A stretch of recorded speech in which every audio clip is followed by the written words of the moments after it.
আসসালামু আলাইকুম। এটা হচ্ছে আসলে এমন একটা জায়গা যেখানে গেলে আপনি মানুষের হাসি, কান্না, সুখ, দুঃখ সব কিছু অনুভব করতে পারবেন। এখানে আসার পরে অনেকেই হাসতে হাসতে বাড়ি ফিরে, আবার অনেকে কান্না করতে করতে বাড়ি ফিরে।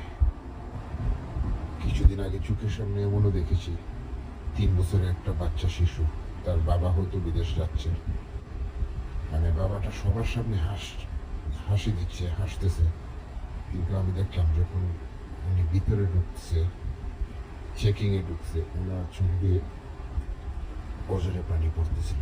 একদিকে বাচ্চা কান্না করতেছে, অন্যদিকে বাবা কান্না করতেছে। আপনি এখানে অনেকের মুখে হাসি দেখবেন, যারা হাসে, যাদের মুখে হাসি, হয়তো তাদের কেউ বিদেশ থেকে ফেরত আসছে। আর যারা কান্না করতেছে, মনে করবেন যে তাদের কেউ হয়তো ছুটিতে আসছিল, আবার ফেরত যাচ্ছে, অথবা নতুন করে প্রথমবার বিদেশ যাচ্ছে। আপনি সব আহাজারি বুঝতে পারবেন এখানেই। আমার আমার মনে হচ্ছে যে এটা এমন একটা জায়গা যেখানে হাসি, কান্না, সুখ, দুঃখ সব কিছু মানুষের, মানে আসলে সব কিছু একসাথে অনুভব করা যায়।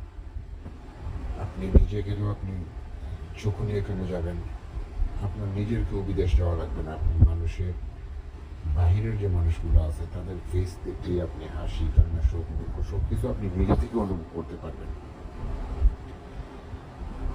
আপনার হয়তো দেখতেছেন এই যে ছেলেটা চেকিংয়ে ঢুকতেছে, মানে একটু আগে কি হাসি হাসছিল, অথচ ভিতরে ঢুকার সময় বুক ফাটা কান্না।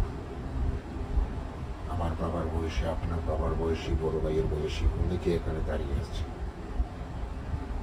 আপনি দেখেন প্রত্যেকটা মানুষের ভিতরে হাহাকার। কেউ আসলে শান্তিতে নেই, কেউ খুশি না। যতই লন্ডন আমেরিকা বলি, কোনো জায়গায় শান্তি নেই।